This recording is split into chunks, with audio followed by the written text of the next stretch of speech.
Hi everyone, welcome to another episode of Everything Spice. My name is Tanya.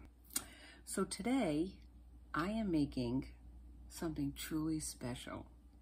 Around Christmas time, it is always nice, at least to me, to offer up gifts to people. And I like to bake and cook, and in this instance, can. Now, I am trying to master the art of canning. So I am going to give it a go. I've already made the grape one that's on my show, but I'm making Christmas jam. Perfect for this time of year, correct? Yes, I know. So what I have in the pot is amazing, right? It starts out like this.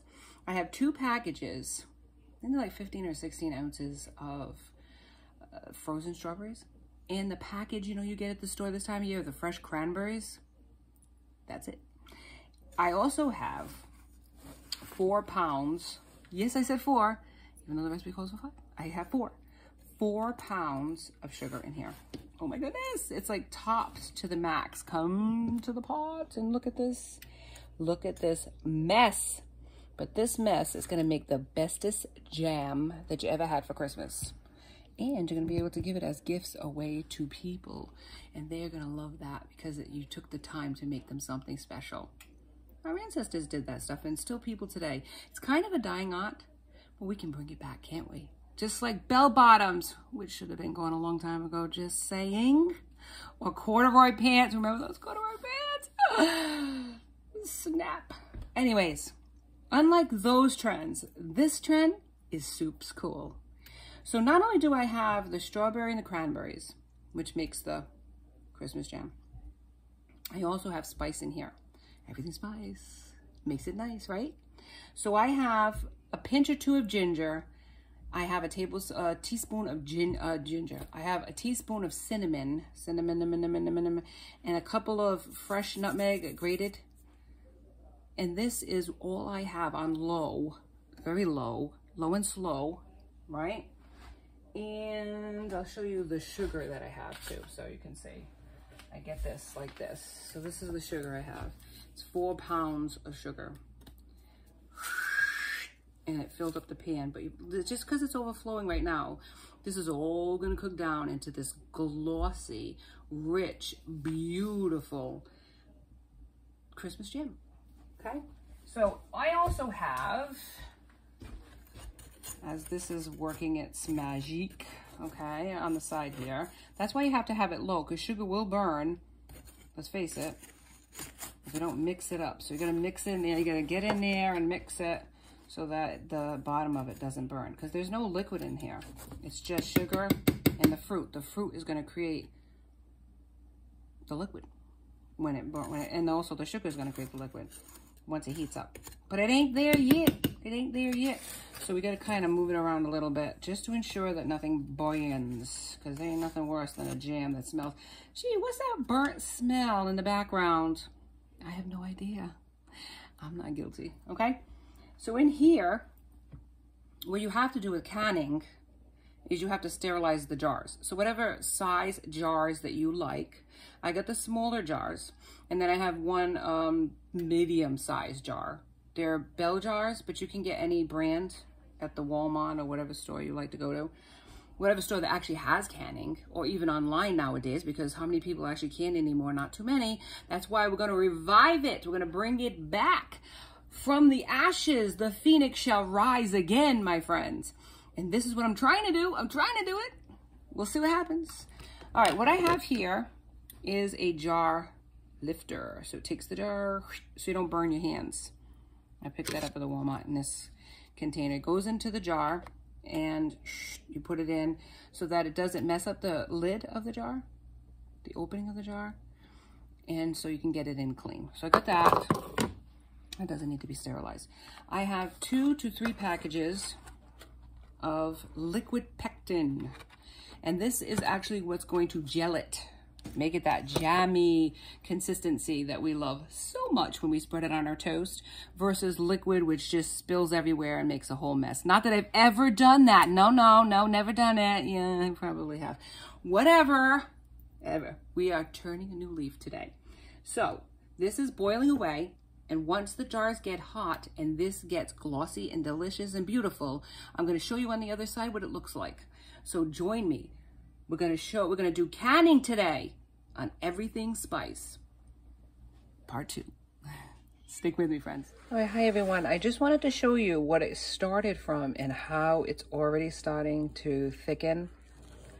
And it's going to break down even more. Now, I don't know if I mentioned it correctly, but there's 2 things I wanted to mention. 2 things. Number 1, the strawberries were in frozen packs. So it was 16 ounces of frozen strawberries. I don't know if I mentioned it, but I mention it now. The cranberries, fresh. I did mention that. Number 2. The nutmeg. It was 1 nutmeg. It wasn't 2. And I grated it a couple of times. So it wasn't like down to the, you know, the nutmeg is to taste. So it wasn't like a lot of grating. It was just like a couple of zhuzhes and then it was done. So don't use 2 nutmegs because that's not what I meant, because that would make it way overspiced. So I just wanted to correct my mistake and mention that just in case you start going out buying a big vat of nutmeg so you can grate it down to the wire. And then you're like, gross, this doesn't taste right. No, it's 1 nutmeg and I did a couple of grates on it and that was it. All right, just giving you a little heads up on that. I'll show you on the other side what it looks like when it's completely cooked down. Stay with me. All right, we're back. Now, what I wanted to show you, look, come to the pot. Now, I had to use a potato masher so that I could get the consistency in a jam state is what I wanted. So come to the pot. Hopefully you can see it. So see how it's much more broken down now? So once it got to the point where I could break it down, because you know how cranberries can be very difficult, once they started breaking, it was easier just to mash it. Now see this pink foam? It doesn't do anything aesthetically to the jam. It's not really necessary, but what I'm gonna do is skim it off because it's just, they call it the scum or the foam of it. Let me show you what I mean. So you just take your spoon and run it along the edges and see that? And I put it in the pan here that I have setting up for that. And I've been doing that consistently as I've been going along, stirring it and doing that. Now, like I said, it doesn't do anything to the jam. If you choose to not do that, you can do that. You know, I mean, you don't have to do this, but a lot of people do because you want a purer end product. So I always do this, and it's for any jam that might have this foam. I made the grape jelly. I don't remember having any foam, but this particular one has a little bit more of this foam. But as I mentioned, if you don't want to do it, then you don't have to. Just showing you a little tips and tricks to make it the purest, most reddest, most prettiest jam that you can. All right, so let me keep doing what I'm doing. And on the other side, we're gonna stop filling the jars. What we'll do is I'll also show you, we're gonna thicken it up with some of this, the pectin. The pectin's coming up next. Okay, we're back. Here's Serto time. All right, stir it one more time, and we're gonna keep stirring it as we put this pectin in, this liquid pectin. Don't stop stirring it. And I don't know how many I'm gonna actually need of this because it's like so juicy, you never quite know how much you're gonna need. Now the recipe says 2, but I've done 2 before, and guess what? It wasn't enough. So I do have 3 here, just in case. Mix, mix, mix, mix, mix, mix, mix. Now it has to be a very thick consistency to be jam, right? So if it's not doing it, keep stirring it. All right, we're back. Here it comes. Here we go. Come to the pot, my friends. It took, I don't know if you can see it, but it took 5 packages of liquid pectin and 1 package of the dry to get it to be this consistency. Okay, just so you know. So now let's get it in the jars before it all gels up on me.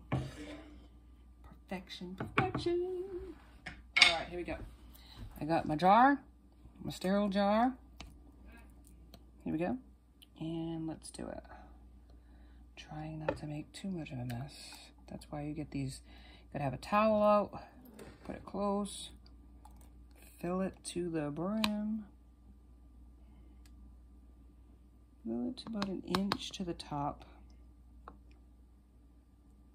Because you want to have room for expansion when you put it into the canner. Okay? This is what it looks like. Look how pretty it is.